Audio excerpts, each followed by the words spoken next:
Co ty Krzyżeniak, myślałeś, że nam spierd... Zostawcie mnie! Gino, jak Co się dzieje? Co się dzieje, Osna na ciebie za długo i tak czekał, konfidencie je...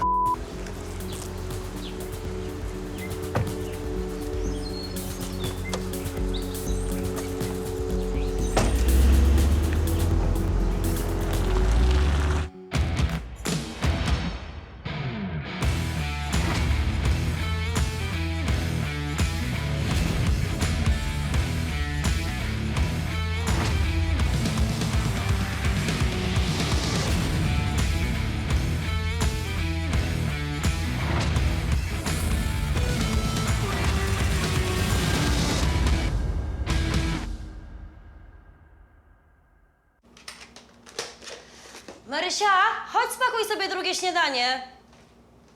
Co ty jeszcze nieuczesana jesteś? Nie widać. Siadaj tu.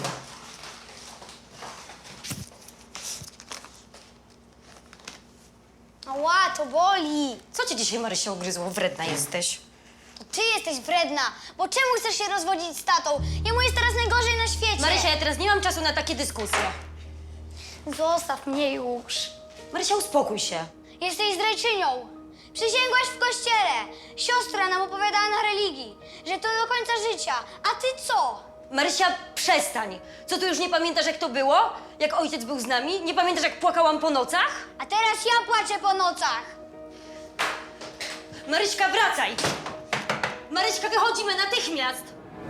Miałam tego dość.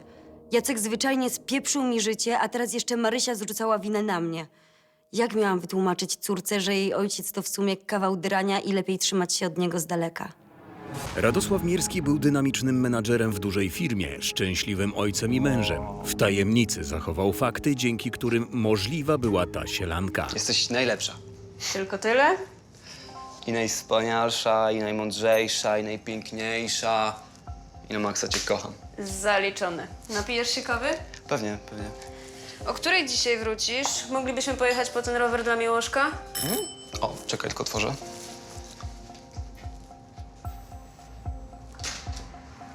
Dzień dobry. Dzień dobry. Pan Radosław Mirski? Tak jest. Polecony. Proszę mi tutaj podpisać data i czytelny podpis. Imię i nazwisko. Dobra, dzięki. To dla pana. Dziękuję. Dziękuję, do widzenia. Do widzenia.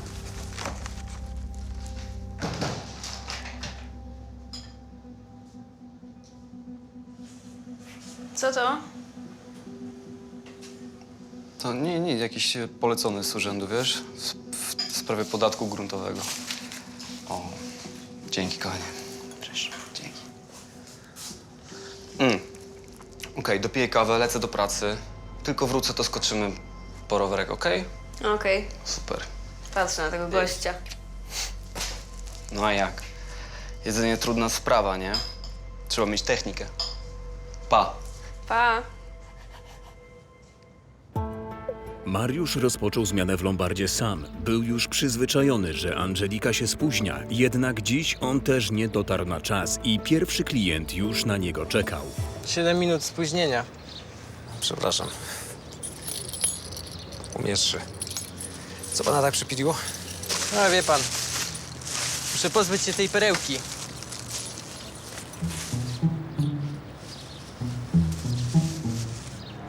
To był kolejny dziwak o poranku. Często takie persony przychodzą zaraz po otwarciu, jakby już nie mogli się doczekać. Ale nie ma co wybrzydzać. Klient nasz pan. Hełm amerykańskiego czołgisty. Autentyk z czasów II wojny światowej. Moja babcia dostała go w prezencie od swojego chłopaka, jak była na robotach w Niemczech. Wyzwolił ją. Żeby pan wiedział, jaka to była romantyczna historia. No, domyślam się. Pokaże pan. Wpadł z tym hełmie, z karabinem, ratatatatata. Taka była akcja, mówię panu. Pamiątka rodzinna. No ale potrzebuję kasy. Wie pan, jak to jest. Na pewno zejdzie panu jak ciepłe bułki. W końcu każdy chciałby mieć taki hełm. Ja nie. Jak to nie? Dlaczego? Przecież to jest oryginał. Dzieciaki oszaleją.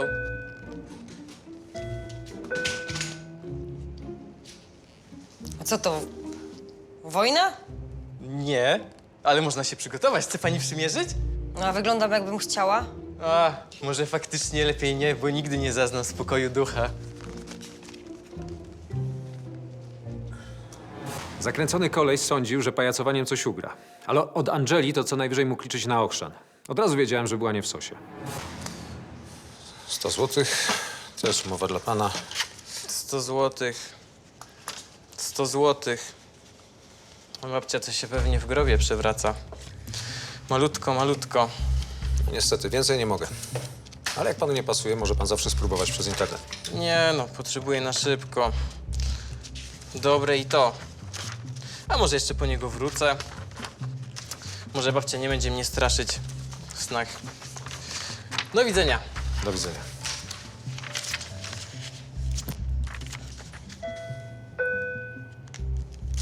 Ratatatatata! I wpadł dziadek i moją babcię uratował. To była taka romantyczna historia. Wszystko okej?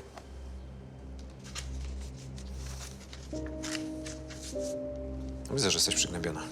Coś w domu? W porządku. Chodzi o ten rozwód, tak? Marysia? Jestem zdrajczynią i zostawiłam swojego biednego męża na lodzie, a powinnam z nim trwać po grób. No, grubo. Ale musisz to przeczekać jakoś. Ona w końcu zrozumie. Ale kiedy?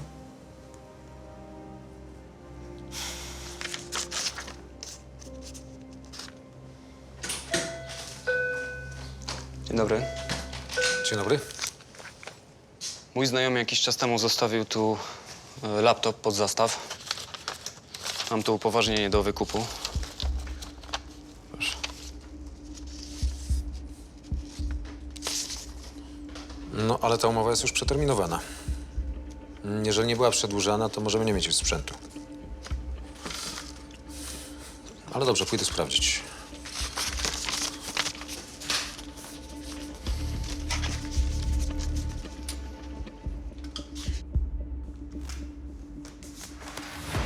O co chodzi?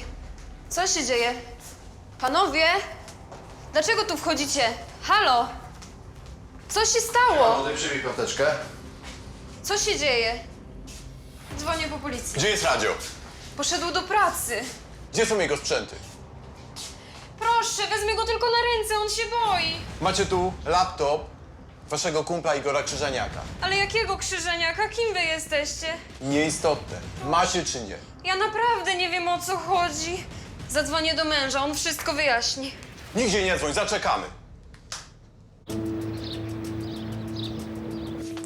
No niestety, ale laptop już został sprzedany.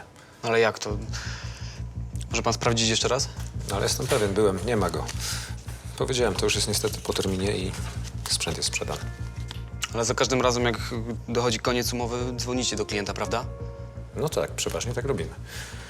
Angela, możesz mi podać ten segregator?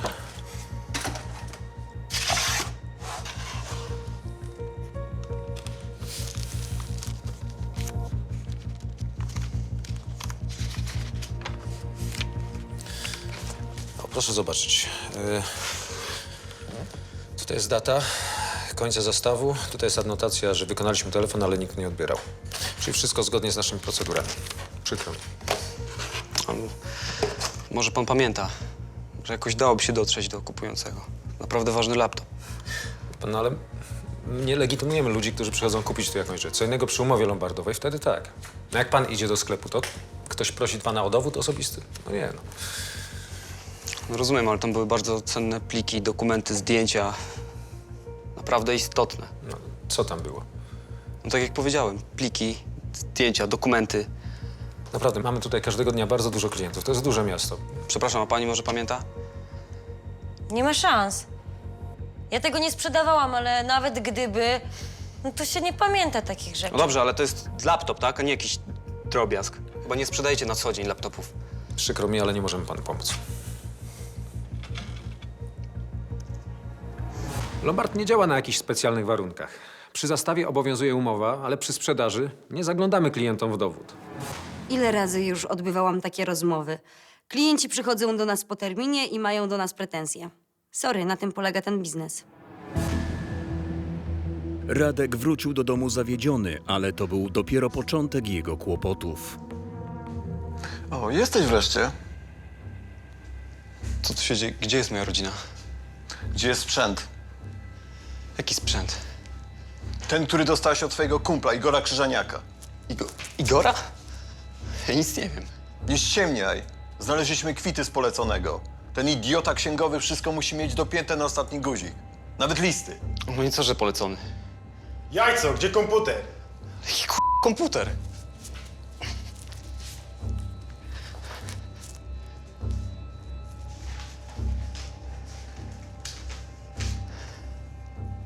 Co to jest?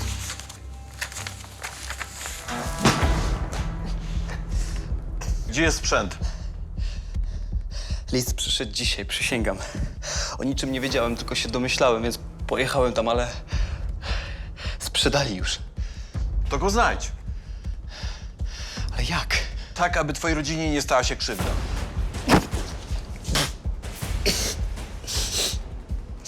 Co im zrobiliście? Jeszcze nic, ale zrobimy, jak nie dostarczysz nam laptopa. Jaką mam mieć pewność, że nic im nie jest?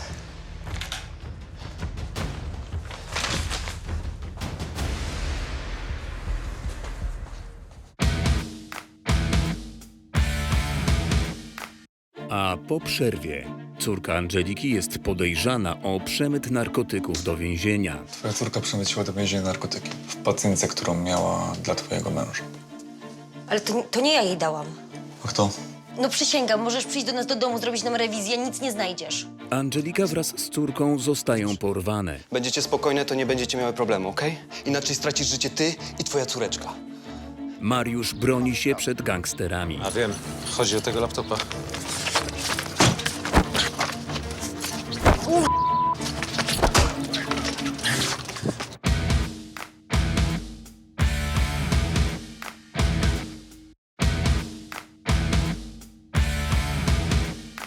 Przed przerwą Marysia ma żal do swojej mamy, że zamierza rozwieść się z jej ojcem. Do Lombardu przychodzi Radek. Chce wykupić laptopa zastawionego przez swojego znajomego. Nie udaje mu się, ponieważ laptop został wcześniej sprzedany. Radek wraca do domu, gdzie czekają na niego gangsterzy. Szantażują go, mówiąc, że jeśli nie dostarczy im laptopa, jego żonie i dziecku stanie się krzywda.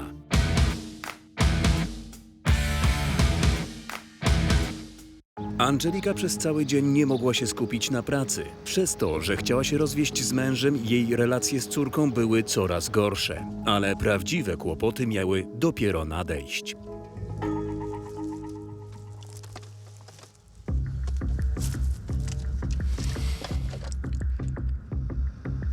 Halo? Chcesz pogadać ze swoją dupą? Gadaj do słuchawki. Jezu, Radek, co ty zrobiłeś? W co się wplątałeś? Hania, nic ci nie jest? Coś ci zrobili? Nie, boję się. Nie bój się, wyciągnę was z tego. Zadowolony? To działaj, byle szybko, bo bardzo jestem niecierpliwy.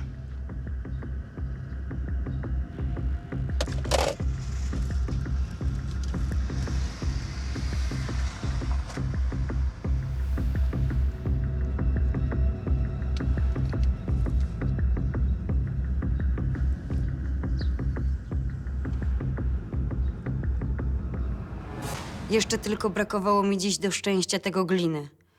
Nie chciałam z nim rozmawiać, ale to, co powiedział, totalnie mnie rozwaliło.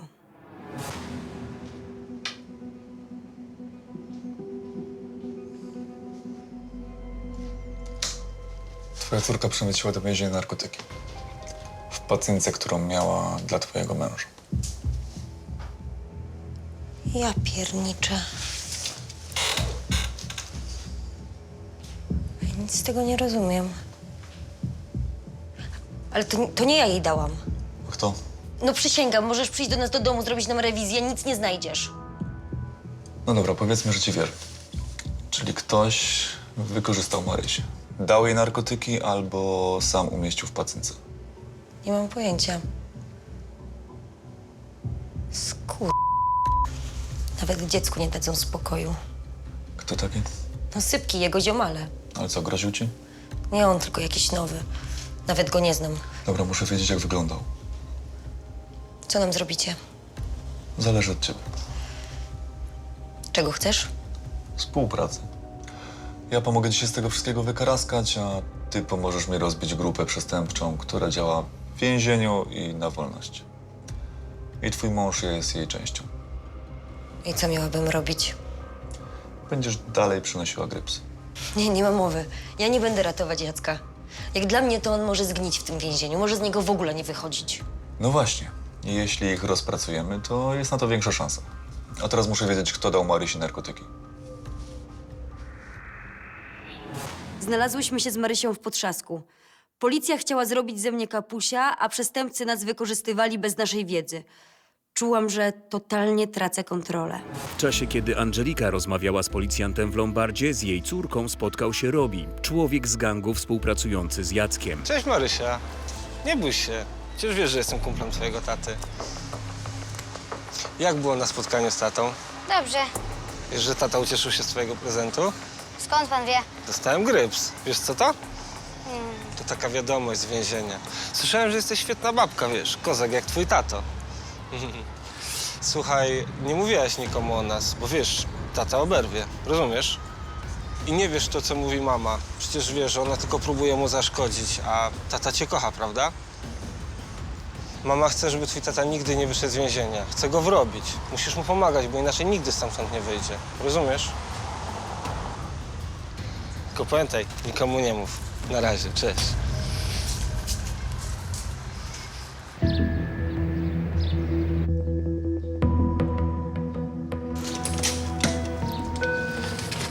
No, Angela, nie przejmuj się. Jedź do domu, ja ogarnę Lombarda. To poważna sprawa. Dzięki, Mariusz. Dzień dobry, czy jeszcze otwarte? Dzień dobry. Tak, proszę bardzo. Dziękuję bardzo.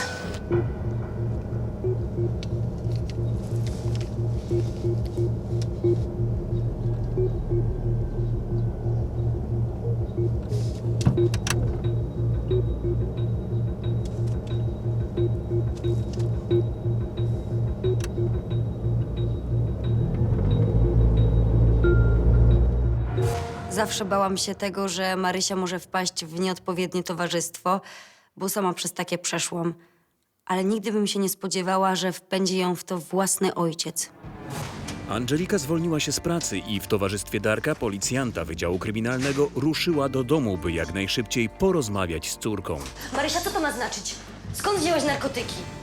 Ja nic nie wiem o żadnych narkotykach. Komu dawałaś laleczkę? Gadaj! Dobrze, ale spokojnie. Jak będziesz na nią krzyczała, to no przecież nie dowiemy się niczego, tak? To jest moja córka, ja wiem, co robię. Marysia, to, co zrobiłaś, to jest poważne przestępstwo, więc możesz mieć przez to kłopoty. Ty, twoja mama i nawet twój tata. Ja nic nie wiem. Błagam cię, nie kłam. Dobrze, ja i tak się wszystkiego dowiem, więc będzie lepiej, jeśli... No, jeśli sama mi powiesz. To Sypki, tak? Nie. No to kto? Skądś musiałaś to wziąć? Dobrze, a ta laleczka, nie wiem, nosiłaś ją cały czas przy sobie, czy może zostawiałaś w szkole? Bo rozumiem, że zrobiłaś ją sama, tak? Super, więc... Jak w końcu było? Nosiłam ją ze sobą, a czasem zostawiałam w szkole. No i zobaczę kamery ze szkoły i będę wiedział, co się naprawdę stało.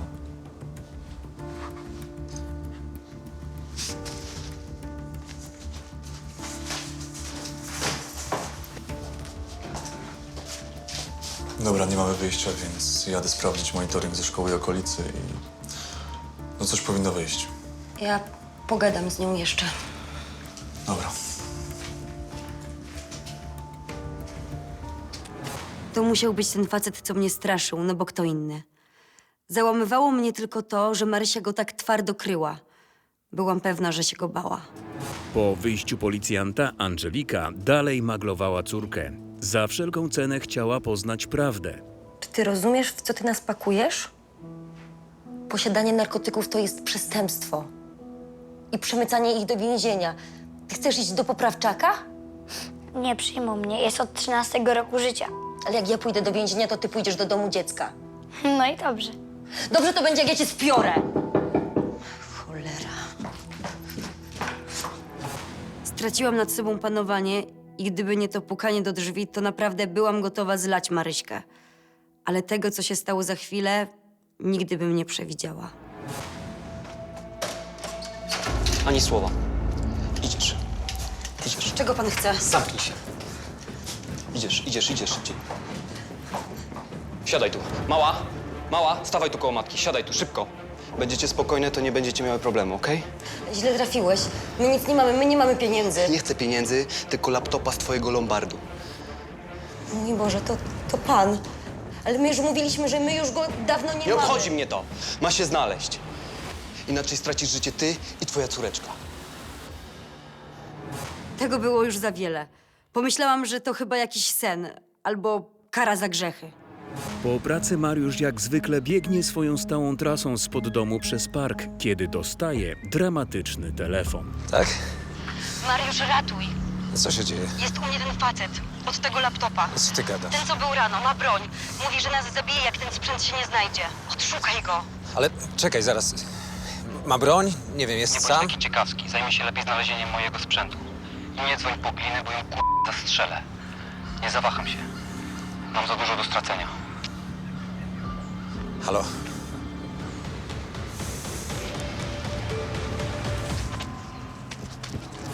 No to był dla mnie szok. Facet w Lombardzie wydawał się niegroźny. Na wszystko wydawało się dziwne, ale strach Angeliki czułem nawet przez telefon. To musiała być prawda.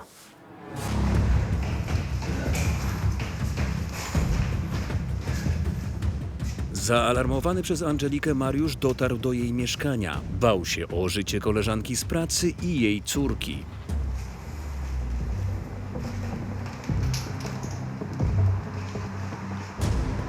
Musiałem zatrzymać tego świra. Wyobraziłem sobie, jakie dziewczyny muszą być przerażone i co się może stać, jeśli sytuacja wymknie się spod kontroli. Porywacz wywiózł Angelikę i Marysię do starego budynku na odludziu. Obie są przerażone. Nie szedł w mojej córce. Zamknij się. Spokojnie, jestem tutaj. Ciutko. Ma być cisza, rozumiesz? Bo zakleję wam te ryje jeszcze raz. Po co ty to robisz? Muszę. A inaczej się nie dało? Jak widać, nie. Słuchaj, ja nie wiem, kim ty jesteś i w co wdepnąłeś, ale my nie mamy z tym nic wspólnego. Słuchaj, zamknij się. Po prostu się zamknij. Oni mają moją rodzinę, tak jak ja mam was. Jacy oni? Nieważne, lepiej, żebyś nie wiedziała. Ale jak ten laptop się nie znajdzie, to ich A ty nas? A jak się nie znajdzie, Koniec rozmowy, okej? to co ci to da? Zamknij się! Dla ratowania swojej rodziny jestem w stanie zrobić wszystko. Absolutnie wszystko. Nic nie mogłam zrobić. Facet był spanikowany, a tacy są najgorsi. Bałam się, że może nam zrobić krzywdę przez przypadek, w nerwach. Wolałam już siedzieć cicho. Mariusz wiedział, że sprawa jest w jego rękach. Postanowił zrobić wszystko, żeby namierzyć sprzęt, którego żądał porywacz. Nic ci nie jest? Działasz? Tak. To dobrze. Chcę rozmawiać z Angeliką. Chcę wiedzieć, że obie są bezpieczne. Za dużo chcesz. Bezpieczne są. Na razie. Ale jak laptop się dzisiaj nie znajdzie, to jest On tylko tak straszy. Nie bój się.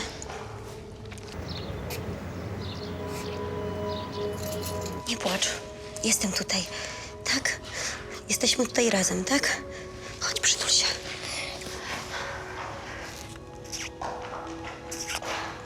Moja dzielna córeczka. Jakim trzeba być, żeby mówić coś takiego przy dziecku? I to jeszcze kiedy się wie, że twoje jest w takiej samej koszmarnej sytuacji. W Lombardzie Mariusz za wszelką cenę chce ustalić nabywcę laptopa zastawionego przez Igora Krzyżaniaka. W tym celu sprawdza monitoring z ostatnich dni.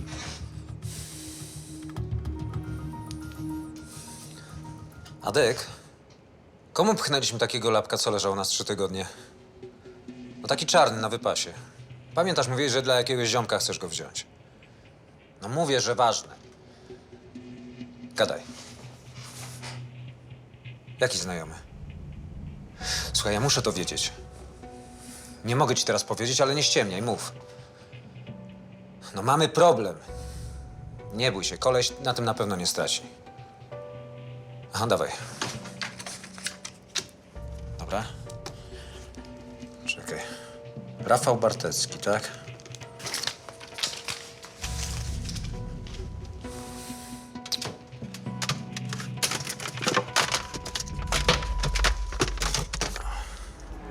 Musiałem znaleźć klienta i komputer, zanim ten świr zrobi dziewczynom coś złego.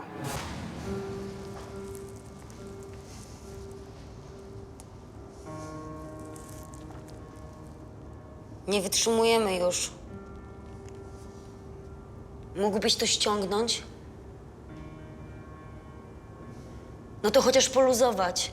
Jest za ciasno. Dobrze jest. No to chociaż dziecku ściągnij. Poza tym mała chce sikać. Niech kucnie w kącie i sika. A co, ty chciałbyś, żeby oni tak traktowali twoje dziecko? Zamknij się.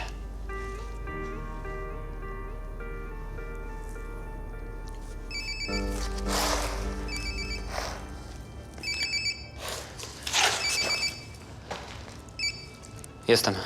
To dobrze, że jesteś. Twoja rodzinka już się martwiła, że cię nie ma. Gdzie się zatekowałeś? Szukam laptopa. Czyżby? Jak znajdziemy sprzęcior piersi, to nie będziesz nam potrzebny. Twoja rodzina też nie.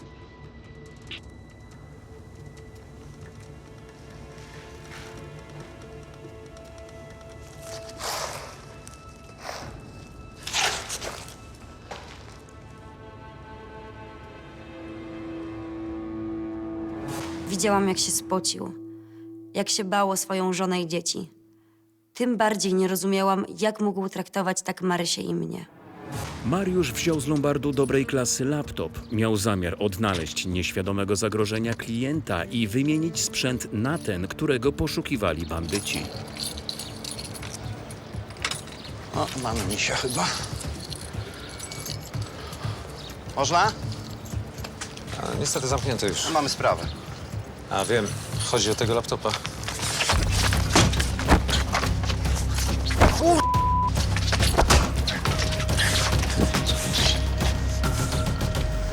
Kiedy podeszli, od razu wiedziałem, że przyjechali po mnie. Od tego momentu nie mieli szans. Nie byli przygotowani, a ja tak. Mariusz wciągnął pokonanych mężczyzn do wnętrza lombardu i skrępował. Mieli do pogadania. Zabiłeś go on nie oddycha. Martw się o siebie. Co wiesz? Się, nic ci nie powiem. Powiesz. Po waterboardingu wszyscy mówią.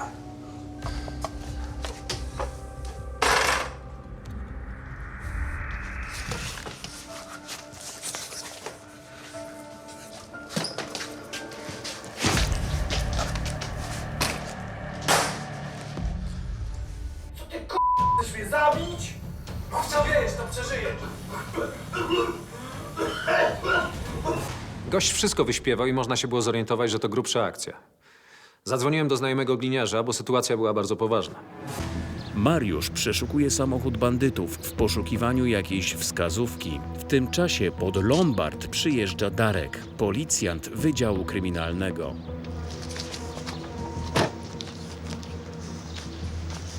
O co chodzi? Posłuchaj. Angelika i jej córka zostały porwane przez jakiegoś gościa, którym z kolei jakieś zbiry porwały żonę i dziecko. To chyba mafia. Handlowali lewymi paliwami. Co ty w ogóle No bardziej mam dwóch gości, którzy szukali laptopa księgowego mafii. No dobra, ale jak? I co oni tam w ogóle robią? Czekają na ciebie. Dobra, chodźmy. I skąd to wszystko wiesz? Pogadałem sobie z nimi. Dobra, a ten laptop, tak? Trafił do was? Tak, był u nas, ale go sprzedaliśmy. Nie ma niczyjej winy, wszystko jest czyste.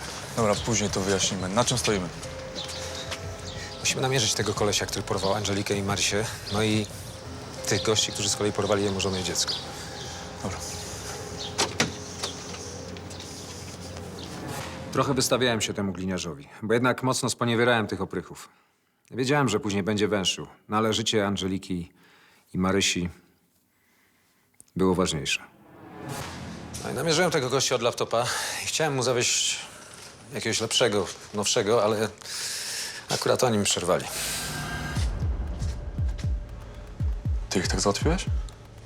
Broniłem się.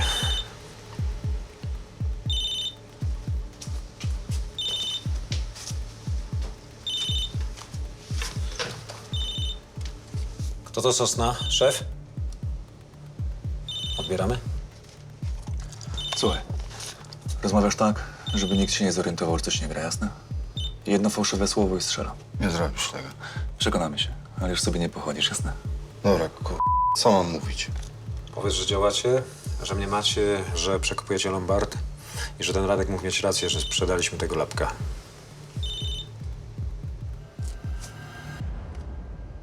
Co jest? Co nie odbierasz? A, tutaj w tym Lombardzie. Złapaliśmy tego gościa. Macie sprzęt? Kurde, coś... Staramy się z niego wszystko wyciągnąć, spoko. Co taki dziwny jesteś? Dziwny, no, co dziwny. Nie wiem, co. Ty tutaj w tym Lombardzie normalnie to się zamachałem, nie? Dobrze, bądź mnie to Ruszcie dupy. Spoko. Było ryzyko, ale się udało. Bandzior spękał. Zastanawiałem się, czy gliniarz pociągnąłby za spust w razie wtopy. Ty, gościu, ten frajer, mnie chciał normalnie... To on mnie torturował, to jakiś Przestań pieprzyć. Cuciłem cię tylko. Przestań się mazać z ciebie za gangus. Chłopaki nie płaczą. Hej. Zawijajcie ich na komendę. Gliniarz się nie obcyndalał. Postawił na nogi całą policję. No i dodatkowo ustalił adres tego faceta, któremu sprzedaliśmy ten trefny laptop. Policjant odwiedził w domu Rafała Barteckiego, znajomego Atka, który okazyjnie kupił poszukiwany przez gangsterów laptop i odebrał go. Masz. Ten. Facet nie protestował? Protestował. Dostał wezwanie na komendę.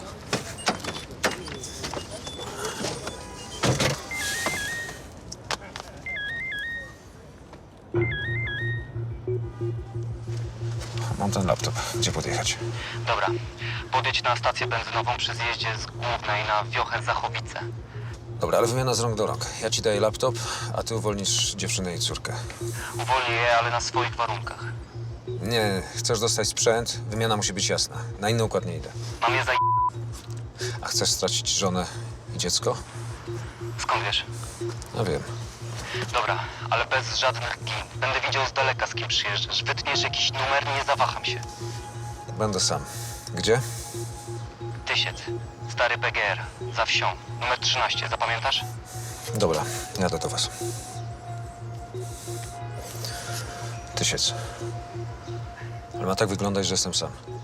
Poważnie? Wiesz, myślałem, że pojedziemy radiowozem na sygnały.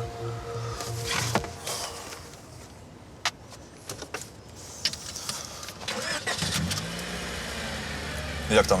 Ekipa gotowa? Dobra, jeszcze nie. A namierzyliście tego Sosnę? No jak to też nie, to co wy w ogóle wiecie? Dobra, ruszcie dupy, co? Potrzebują czasu. Jedziemy sami.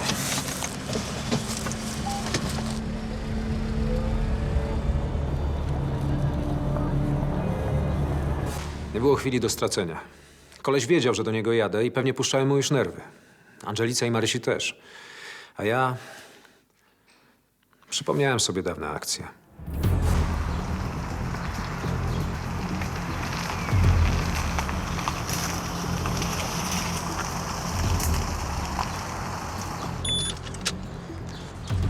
Dobra, wysiadaj. Dalej jadę sam. Nie ma mowy.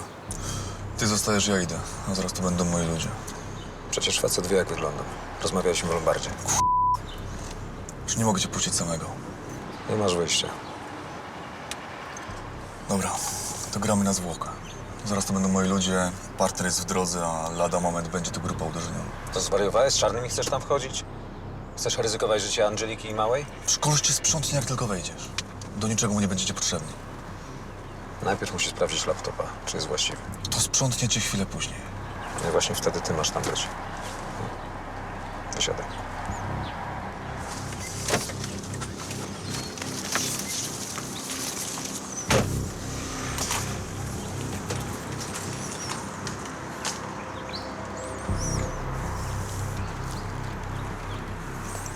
Gdzie jesteś? Dojeżdżam, zaraz będę. Gazu! Już! Gliniarz wiedział, że nie ma innego wyjścia. Nawet gdyby przyjechali jego ludzie, to i tak ja musiałbym wejść pierwszy.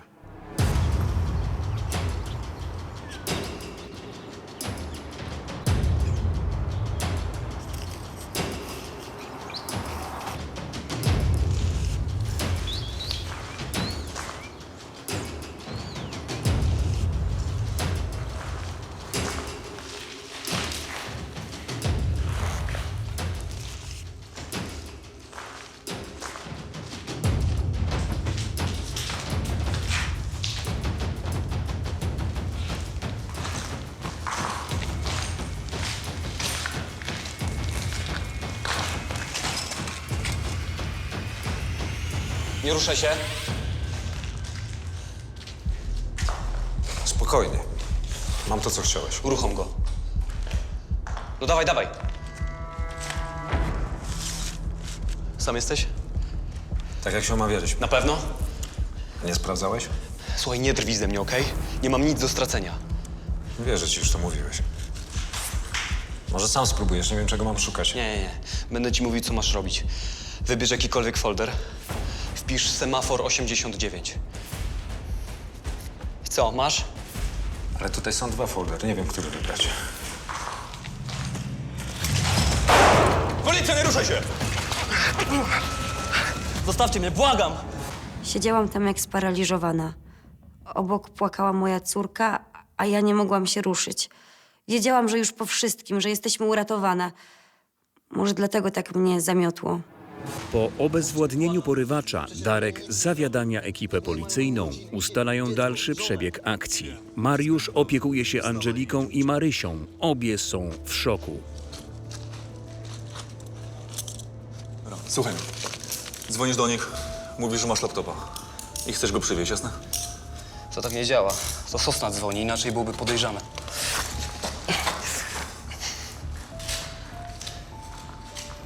Dobra, poczekamy. A ty mów, kto jeszcze może być z Sosną. Ma 3 karków. 2 braci, ślusarczyki, takie grubasy i Pchła. Płachulski, ten kryminalista. Mirek Płachulski?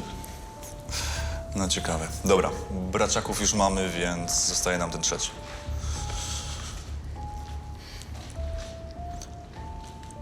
Znowu ja. Słuchaj, sprawdźcie mi w telefonach tych ślusarczyków trzeciego kolesia. Płachulski, ksywa Pchła. No, sprawdźcie numer i namieście telefon. To jest trzeci koleś z obstawy tego Sosny, więc powinien teraz być z nim. No może tak go zgarniemy. Dobra, dzięki. Co teraz? Już ci mówiłem, jedziemy do ciebie. Nie było mi szkoda tego gnojka, ale jego kobiety i dzieciaka już tak. Najważniejsze, że Angelika i jej córka były uratowane. Policja i współpracujący z nią porywacz zastawili pułapkę na bandziora Sosnę w mieszkaniu Radka. O, jesteś. Jestem. Tu jest sprzęt, mam to, czego chciałeś. Tutaj są te pliki, tu w semaforze. Super, jestem zadowolony. Zamknij go i mi go daj. Ale najpierw moja rodzina. Za dużo wiesz. Dobra, stój, policja! Co ty robisz, człowieku? Co ty robisz? Co teraz z moją rodziną? Tymczasem Mariusz przywiózł do mieszkania Angelikę i Marysię. Obie były kompletnie wyczerpane i roztrzęsione. Zrobić może herbaty? Może chcecie się wykąpać? Nie. Położę się z Marysią. Zostaniesz?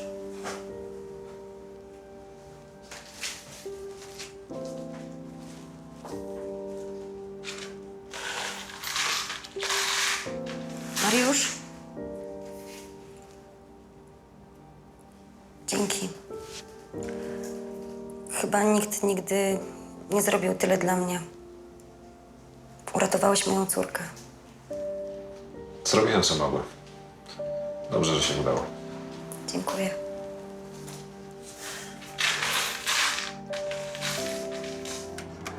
Nigdy bym nie przypuszczała, że będę zawdzięczać życie swojej i mojej córki Mariuszowi. Kiedy pojawił się tam, a potem bił się z tym psycholem, zobaczyłam kogoś kompletnie nieznanego. Angelice i Marysi nic poważnego się nie stało. Ale po takiej akcji mała mogła mieć traumę na lata. Byłem ciekaw, jak rozegrała się sprawa z rodziną porywacza. Radek liczył, że jego rodzina żyje. Był bliski załamania. O Jezu, kochanie. Nic nie jest. Przepraszam. Przepraszam was. Strasznie przepraszam. Wszystko ci wyjaśnię, ale wybacz mi. Dziękuję. Dzięki, gdyby nie ty, to naprawdę mogłoby być o wiele gorzej. Ale nie musiało. Trzeba się było od razu do nas zgłosić. Bałem się. Poza tym sam jesteś umoczony. Krzyżaniak próbował się wywinąć i zginął. Nie chciałem tak samo skończyć. Wiesz, że musimy cię zabrać. Jesteś zatrzymany. Wiem, ale to nie jest teraz istotne. Najważniejsza jest rodzina. Zrobisz wszystko, żeby z tego wyjść. Obiecuję. Wstawaj, idziemy. Słuchaj, pójdę na pełną współpracę. Wiele wiem, więc...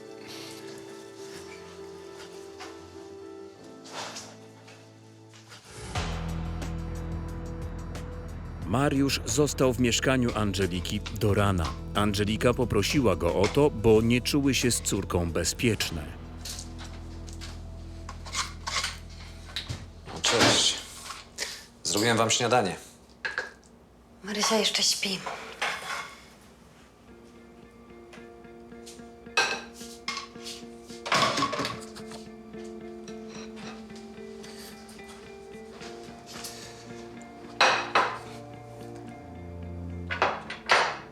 Nie mam dzisiaj siły iść do pracy. Dzwoniłem do szefa. Mamy wolne. I co? Zastąpi nas? Nie no, Adek i Lolek mają dodatkową szychtę. No to Adek pewnie szczęśliwy. Cieszę się, że nic wam się nie stało.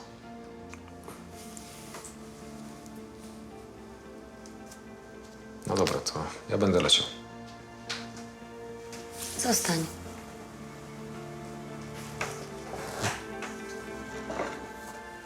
Nie zjesz pysznego śniadania, które sam przygotowałeś?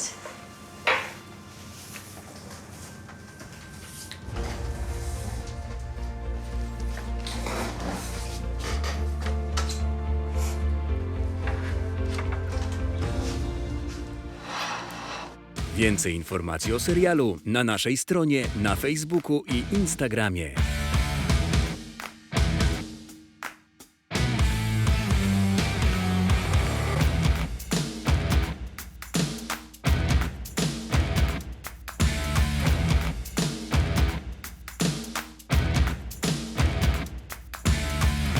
A w następnym odcinku Kamil kłóci się z siostrą o spadek po ojcu. No, zdjęcia, listy. Proszę. Nawet te listy od ciebie. Tęsknił za tobą, a ty gdzie byłaś? Lolek udaje się na randkę z Martą. Ale bajer, skąd to masz? To jest nowy zastaw. Muszę sprawdzić, czy działa. Paulina grozi bratu sprawą w sądzie. Sprzedaliście sprzęt bez porozumienia ze mną. Nie było czasu.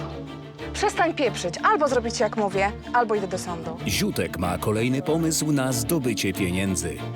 Staszek chce zastawić zegarek. O, proszę. Staszek chce, czy ty chcesz?